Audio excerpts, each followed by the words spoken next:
Hello everyone, this is Frank DeFreitas and welcome to another week of HoloTalk for the week of May 2nd, 1998. I'd like to thank L. Michael Roberts, who was our guest last week, for coming on the show and talking about the Laser Light Show convention coming up in Canada, and also giving us some tips and explaining to us how laser light shows are put together. I just walked in the door about half hour ago, and we were down in Atlantic City. And if you happen to travel to Atlantic City and go down by the way of the Atlantic City Expressway, you will notice in the daytime that just as you come in where Trump Plaza is located, right in the center of that area, there happens to be a tall, maybe 5-story structure that was just built, sort of an artist's rendering of a lighthouse.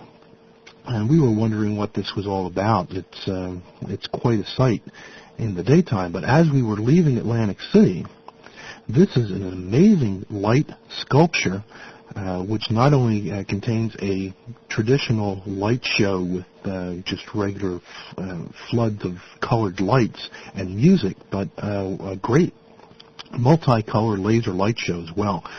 So if you happen to be in the Atlantic City area and you're driving home at night, to get on the Atlantic City Expressway down where Trump Plaza is and drive past this structure, and you'll see the laser light show that goes on there. It's pretty neat. We stopped and sat there for about 20 minutes. It's still under construction. There were guys walking around with walkie-talkies. 2 of the laser modules, which project the laser images onto the structure, were functioning. 2 of the other ones actually had cranes outside of them, and they were still being installed. So once this is finished, it should be something.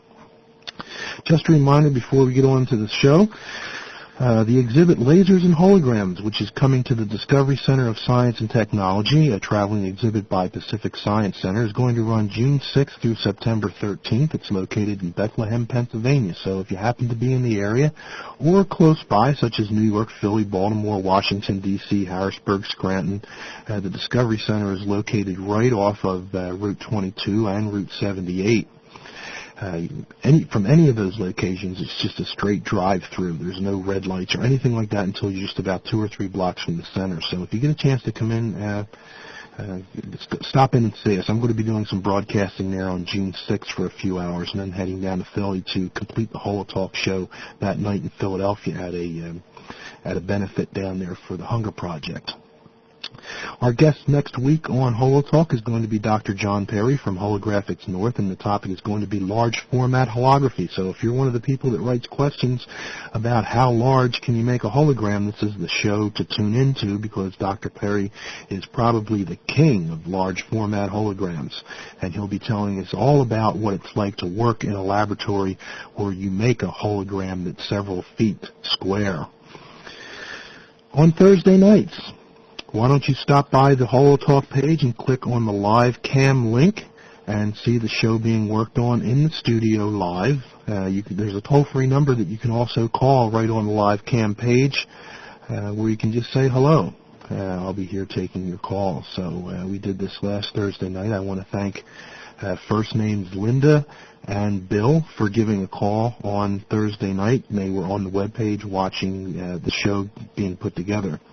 What I was working on was what's coming up next, which is an interview with a gentleman whose name is Fleip Bivambaum from Hamburg, Germany, and there's a major holography exhibit which is going to be in Hamburg, beginning May 18th and running for 6 weeks at the Electrum Museum. And then this exhibit will begin to tour different countries, and he'd like to bring it to the United States as well. So I spoke with Fleip last week and got some information from him, and it's a very interesting show. He's an artist working with holograms the way a painter works with paint, and a lot of people always say that holographic artists work with light the way that people work with paint, but Fleip is actually working with the completed holograms and incorporating them into his artwork and the different exhibits that he's doing. And, well, I'll let Fleip explain it to you. So let's go to the interview with Fleip. It's not a very long interview. We were on for maybe about 8 minutes or so, but it's very interesting what he has to say about the way that he's using the holograms and about the exhibit. And I want to say hello to our friends in Germany, because they are the third largest audience for HoloTalk behind the United States and Canada. So if you're listening from Germany, hello. And don't forget to stop and see the exhibit in Hamburg, Germany, which is coming up soon, May 18th. That's when it opens. So let's move on to Flight. I'm not going to come back after the interview's over, so I'll thank you for tuning in now. And don't forget to tune in next week. And if you get a chance, stop by the HoloTalk page on Thursday night and check out the live webcam, okay? Okay, thanks for listening to HoloTalk. Here's the interview with Flight Bidbaum. Flight, you're putting a program together for holograms, a hologram exhibit over there, right? Right. It's the first and the biggest exhibition ever made in Hamburg in Germany by one person only. Well, it's not just a normal hologram exhibition like showing holograms. It's some kind of arts exhibition, like a painter uses paint. I decided to use holograms, to work with holograms like a painter uses paint. So holograms and laser techniques are the basis of everything which is put together.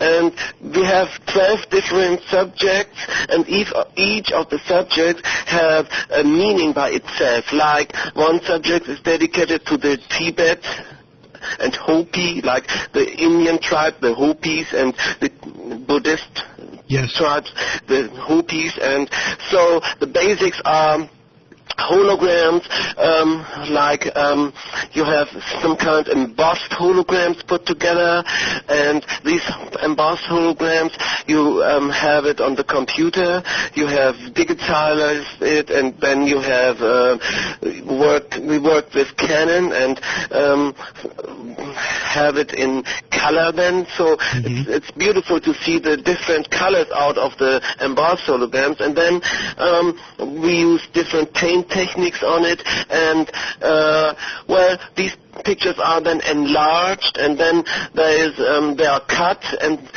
then you have a well, it's 2 meters by 2 meters by 2 meters, and then you have inside of that you have a laser program and kaleidoscopes and some other things to look at and to play with.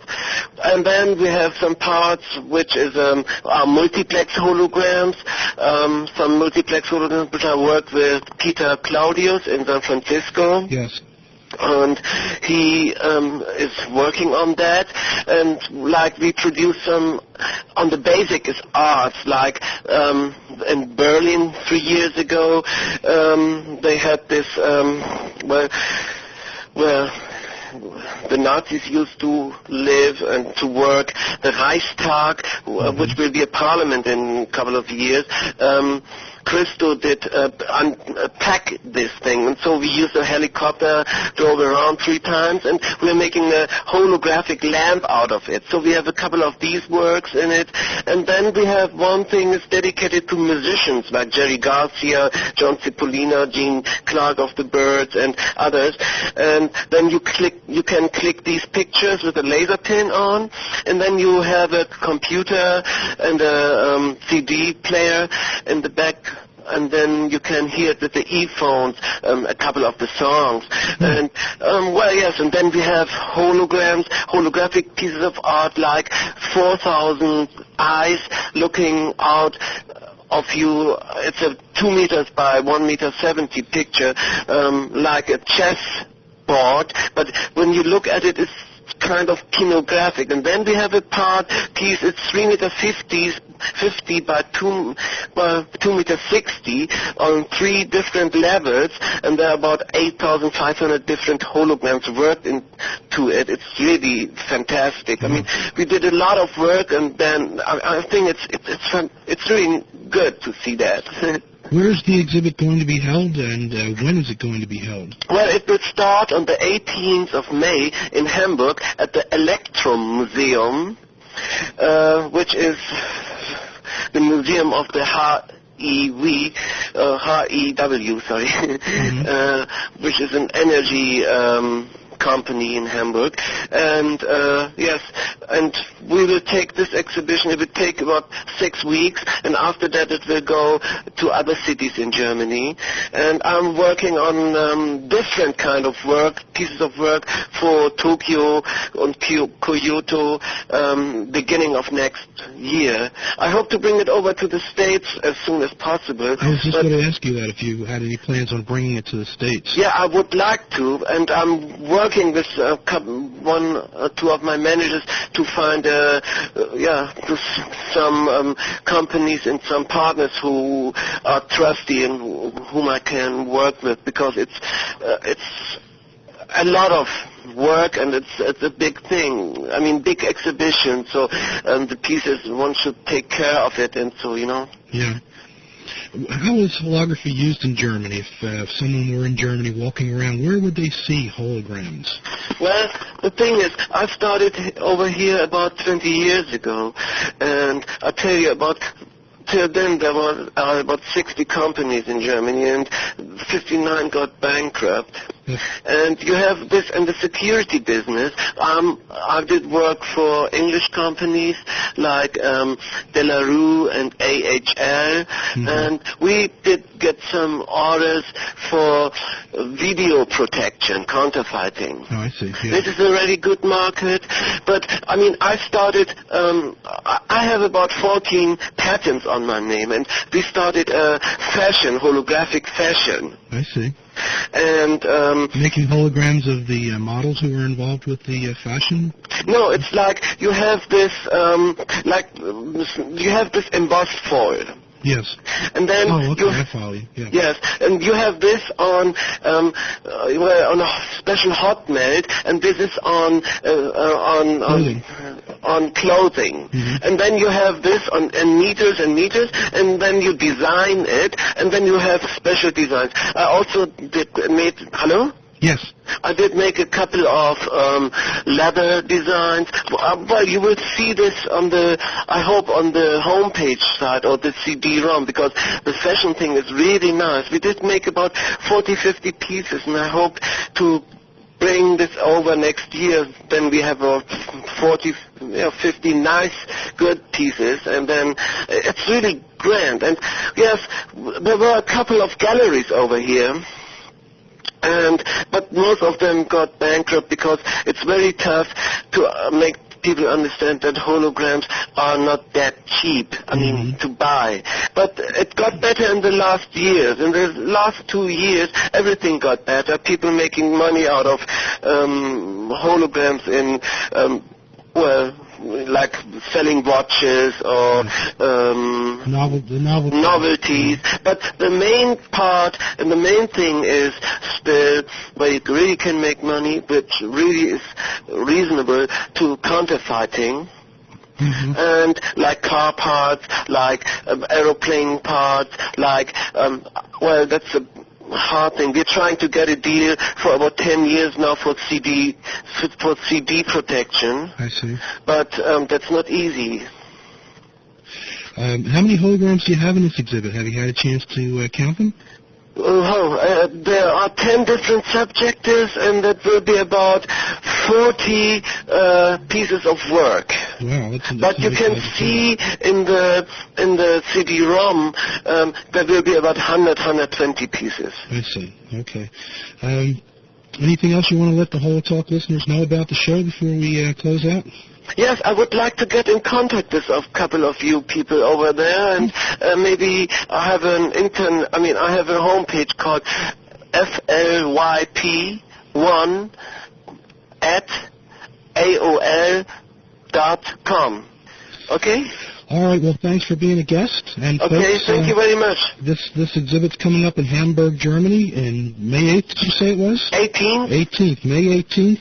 At Hamburg, Germany, and they will have a web page up, and we will make sure that we have a link to that web page for you as soon as I hear from Flyp as far as what the address of the web page is. So, Flyp, thank you very much for being a guest. Okay, thank you very much. And good luck with your exhibit in Hamburg, Germany. And we get in contact, okay? Okay. Thank you, bye. Bye-bye.